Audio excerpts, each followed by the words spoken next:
మొగుళ్ళందరూ ఒకటే, బయట తోపులైనా సరే భార్యల దగ్గర బెండ్ అయి ఉంటాం అంతే. అది okay, yeah got it. Very క్లియర్గా అందింది. Thank you so much. And Harishankar గారు, మీరు మాట్లాడే ముందు ప్లీజ్ ప్లీజ్ ఒక క్వశ్చన్ అడగాలి సార్. మీ వేలుకి ఏదో దెబ్బ తగిలింది, ఏమైంది? వద్దు, వెళ్ళిపోతా. అనవసరమైన విషయాలు వేలు పెట్టడం అలవాటేగా, దాని రిజల్టే ఇది.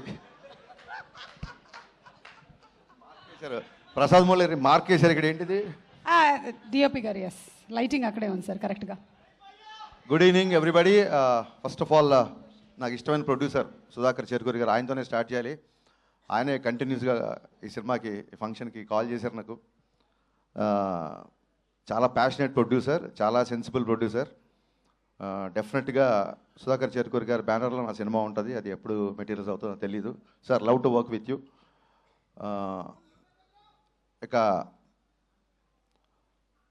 ఆయన ఈ సినిమాకి అన్నయ్య మాస్ మహారాజ్ తీసేయండి అని అన్నారో లేదో తెలీదు, మరి సోషల్ మీడియాలో అలా వచ్చింది. మాస్ మహారాజ్ అనే టైటిల్ పెట్టింది నేను. దాని పేటెంట్ రైట్స్ అన్నీ నా దగ్గరే ఉన్నాయి. అది ఉంచాలన్నా తీసేయాలన్నా ఫస్ట్ నన్ను అడగాలి. సో అన్నయ్య అంటే అన్నయ్య గురించే ఫస్ట్ మాట్లాడాలి. అన్నయ్య గురించి నాకు తెలిసింది చాలా ఎక్కువ, మరి మీద అంత టైం లేదు. సుమగారు ఇక్కడ ఎయిర్ టైం చాలా తక్కువ ఇస్తారు. ఒక ఇంపార్టెంట్ విషయం చెప్పాల్సింది ఏంటంటే, మిరపకాయ వచ్చినా మిస్టర్ బచ్చన్ వచ్చినా ఒకేలా ఉండే వ్యక్తి మాస్ మహారాజ్ రవితేజ. ఏ రోజు నన్ను మిరపకాయ ఇచ్చినప్పుడు నన్ను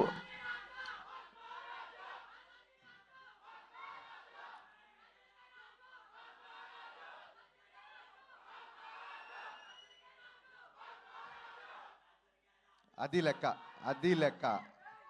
సో అన్నయ్య, మాస్ మహారాజ్ అనే పదం అది ఉంచాలా తీసేయాలా అనేది మీ ఇష్టం. బట్ మమ్మల్ని ఆపడం మాత్రం మీకు చాలా కష్టం, గుర్తుపెట్టుకోండి. అది జరిగే పని కాదు. సినిమా ఎలా ఉన్నా, ఇందాక బాబీ చెప్పినట్టు సినిమా సినిమా సినిమా. నేను ఇంతేలో ఆయన క్యారెక్టరే సినిమా క్యారెక్టర్లో పెట్టారు జగన్ గారు. సినిమా ఎలా ఉన్నా సరే, ఆడిందా ఊడిందా ఏం పట్టించుకోవడం, నెక్స్ట్ డే షూటింగ్కి వెళ్ళిపోవడం. దీన్ని భగవద్గీతలో శ్రీకృష్ణ పరమాత్మ అదే చెప్పాడు. అంటే మీకు అర్థమయ్యే భాషలో నేను ట్రాన్స్లేట్ చేస్తా. బ్లాక్ బాస్టర్లు వచ్చినప్పుడు పొంగిపోకరా, ఫ్లాపులు వచ్చినప్పుడు కుంగిపోకరా అని చెప్పాడు. మరి ఆయన భగవద్గీత చదువుకున్నాడో లేదో నాకు తెలియదు, కానీ దీన్ని స్థితప్రజ్ఞత అంటారు అనేది దీన్ని తెలుగులో. ఆ స్థితప్రజ్ఞుడు, ఈ క్వాలిటీ నేను ఇద్దరిలో చూసా. ఒకటి పవన్ కళ్యాణ్ గారిలో, మళ్ళీ సేమ్ క్వాలిటీ రవితేజ గారిలో చూసా. అది ఏ ముహూర్తాన ఈ క్వాలిటీ మీరు అలవర్చుకున్నారో నాకు తెలియదు, కానీ మీరు అలవాటు చేసుకోవడం కాకుండా మాలాంటి వాళ్ళు అందరికీ నేర్పించారు. అందుకే వాళ్ళ ధైర్యంగా మేము ముందు నేను మాట్లాడగలుగుతున్నాను.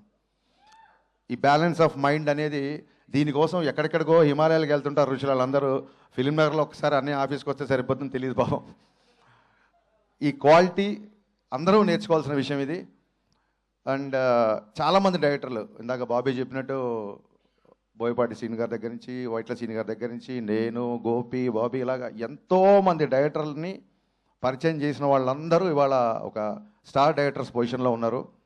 అనే అంటే నేను చాలాసార్లు చెప్పాను, బట్ రోజు పిలుస్తున్నాం కదా అని చెప్పి అమ్మని పిలవకుండా ఉండలేం కదా. నాకు డైరెక్టర్గా జన్మ పునర్జన్మ రెండే ఇచ్చింది మాస్ మహారాజ్. థ్యాంక్ యూ అన్నయ్య. ఆ సినిమా, లాస్ట్ సినిమా మాది సరిగ్గా ఎంటర్టైన్ చేయలేకపోయాము, కొంచెం డిసప్పాయింట్ అయ్యింది. బట్ అక్కడితో అలా ఆగిపోము. ఖచ్చితంగా రవితేజ గారితో మళ్ళీ బ్లాక్ బస్టర్ తీసి తీరదా. It's a self made promise to myself. Thank you. And Bheems పరిగెత్తే రైలు అసలు దొరకట్లేదు. ఈ ఫంక్షన్కి రాలేదంటే ఎంత బిజీగా ఉన్నాడో ఆలోచించుకోవచ్చు. అండ్ సినిమాలో అందరూ నాకు నచ్చిన ఆర్టిస్టులే ఉన్నారు. Getup Seenu is a fantastic artist. కేవలం కామెడీ కాదు, ఏ క్యారెక్టర్ అయినా పండించగలడు. అలాగే రోషన్ సార్, మీరు పుష్ప ఫేమ్ అనే చెప్పి మీరు ఫేమస్ అయిపోయారు. సో కమింగ్ టు డింపుల్ నేను చూసా, ప్రోమోస్ అన్ని చూసా. సూపర్ హిట్ నీ సాంగ్, సూపర్ హిట్ నీ character. You are going to score one more blockbuster. Ashika, I have seen your film with Nag sir, Naa Saamiranga. చాలా మంచి పర్ఫార్మర్. అండ్ మీ ప్రోమోలో కూడా చూశాను, చాలా బాగా చేశారు. సినిమాలో ఉన్న వాళ్ళందరూ, మ్యామ్ మీరు కూడా, ఎవ్రీ వన్ అంటే ప్రోమో చూడగానే ఇది బ్లాక్ బస్టర్ అని చెప్పి ఫిల్మ్నర్ సర్కిల్లో టాక్ స్ప్రెడ్ అయింది. బాబీ నీకు చెప్పిన వ్యక్తి నాకు కూడా చెప్పాడు ఈ సినిమా బ్లాక్ బాస్టర్. ఆ వ్యక్తి కూడా మా ఇద్దరు సోర్స్ ఒకటే. ఆ వ్యక్తి నిన్న ఈ సినిమా చూసేప్పుడు జనరల్గా తను అలా చెప్పే వ్యక్తి కాదు. So 100% it is going to be blockbuster film. And ప్రస్తుతానికి ఇవాళకి మా హీరో మా తిరుమల కిషోర్ నేను సేల్ చేసే cinema my all time favourite. నీకు ఒక టిపికల్ మ్యూజిక్ సెన్స్ ఉంది. నీ పాటలను కూడా నాకు చాలా ఇష్టం. ఇప్పుడు మామూలు డైరెక్టర్ అంటే అతను ఒప్పుకోడు. Is director cum writer cum dancer come actor. So మరి ఇన్నిసార్లు కమ్ అంటే రామా, ఖచ్చితంగా ఈ సినిమాకి వస్తాం. ఈ సినిమాని బ్లాక్ బాస్టర్ చేస్తాం. Kishore, this is going to be blockbuster. ఒక చిన్న సెంటిమెంట్ ఉంది సినిమా వెనకాల. కరెక్ట్గా కొన్ని సంవత్సరాల క్రితం, నాకు ఇయర్ గుర్తు లెక్క కాదు, చెప్తే మళ్ళీ వీళ్ళు ఏజ్ లెక్కట్టేస్తారు. సో కొన్ని సంవత్సరాల క్రితం జనవరి 13న మిరపకాయ రిలీజ్ అయ్యి బ్లాక్ బాస్టర్ అయింది. మళ్ళీ జనవరి 13 సేమ్ కెమెరామెన్. ఆ సినిమా కెమెరామెన్ రామ్ ప్రసాద్ అయినా సరే, Prasad Murella, what are destiny, what are life Prasad అన్న. జనవరి 13th రవితేజ గారు బ్లాక్ బాస్టర్ మిరపకాయ ఇచ్చావు. మళ్ళీ జనవరి 13th రవితేజ గారి సినిమా నువ్వు చేసావు. సో ఈ సెంటిమెంట్లు అన్నీ వర్కౌట్ అవుతున్నాయి. ఈ సినిమా it's going to be a clean family blockbuster. Trust me. Yeah, Sankranti కొడుతున్నాం, చాలా గట్టిగా కొడుతున్నాం. Thank you. సంక్రాంతి ట్రాఫిక్ అవనేయండి తమ్ముడు, మనకు చాలా టైం ఉంది ఇంకా. రెడీ.